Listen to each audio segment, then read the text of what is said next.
영어 공부 시간입니다. 오늘은 The Ugly Duckling이라는 이야기를 읽어볼 거예요. Once upon a time, down on an old farm, lived a duck family, and Mother Duck had been sitting on a clutch of new eggs. One nice morning, the eggs hatched, and out popped 6 chirpy ducklings. But one egg was bigger than the rest, and it didn't hatch. Mother Duck couldn't recall laying that 7th egg. How did it get there? Duck, duck. The little prisoner was pecking inside his shell. Did I count the eggs wrongly? Mother Duck wondered. But before she had time to think about it, the last egg finally hatched. A stranger-looking duckling with gray feathers that should have been yellow gazed at worried mother. The ducklings grew quickly, but Mother Duck had a secret worry. I can't understand how that ugly duckling can be one of mine, she said to herself, shaking her head as she looked at her last one. Well, the gray duckling certainly wasn't pretty, and since he ate far more than his brothers, he was outgrowing them. As the days went by, the poor ugly duckling became more and more unhappy. His brothers didn't want to play with him. He was so clumsy, and all the farmyard folks simply laughed at him. He felt sad and lonely, while Mother Duck did her best to console him. Poor little ugly duckling, she would say. Why are you so different from the others? And the ugly duckling felt worse than ever. He secretly wept at night. He felt nobody wanted him. Nobody loves me. They all tease me. Why am I different from my brothers? Then one day, at sunrise, he ran away from the farmyard. He stopped at the pond and began to question all the other birds. Do you know of any ducklings with gray feathers like mine? But everyone shook their heads in scorn. We don't know anyone as ugly as you.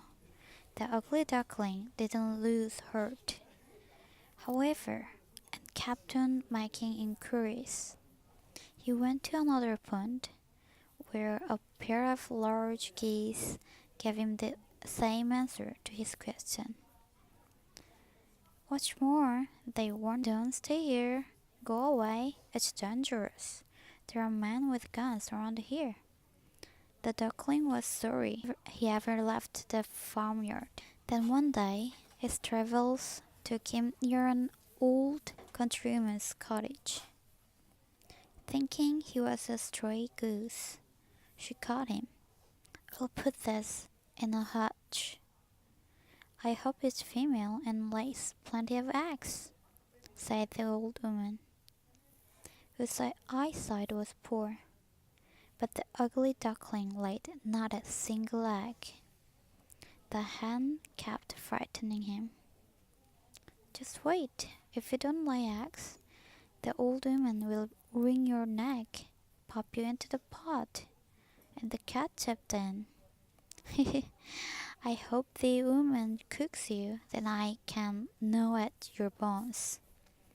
The poor ugly duckling was so scared that he lost his appetite. The old woman kept stuffing him with food and grumbling. If you want to lay eggs, at least hurry up and get plump.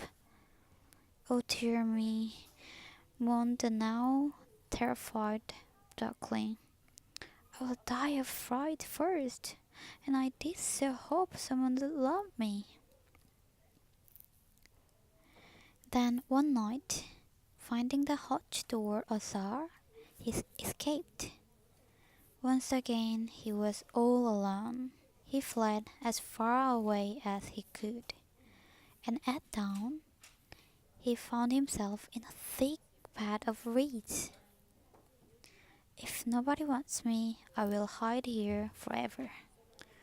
There was plenty of food, and the duckling began to feel a little happier, though he was lonely. One day at sunrise, he saw a flight of beautiful birds wing overhead, white, with long slender necks, yellow beaks, and large wings. They were migrating south. No, they were. They were migrating south. "If only I could look like them, just for a day," said the duckling, admiringly. Winter came, and the winter in the reed bed froze. The poor duckling left home to seek food in the snow. He dropped exhausted to the ground, but a farmer found him and put him in his big jacket pocket. "I will take him home to my children. They will look after him. Poor thing, he's frozen." The duckling was showered with kindly care at the farmer's house.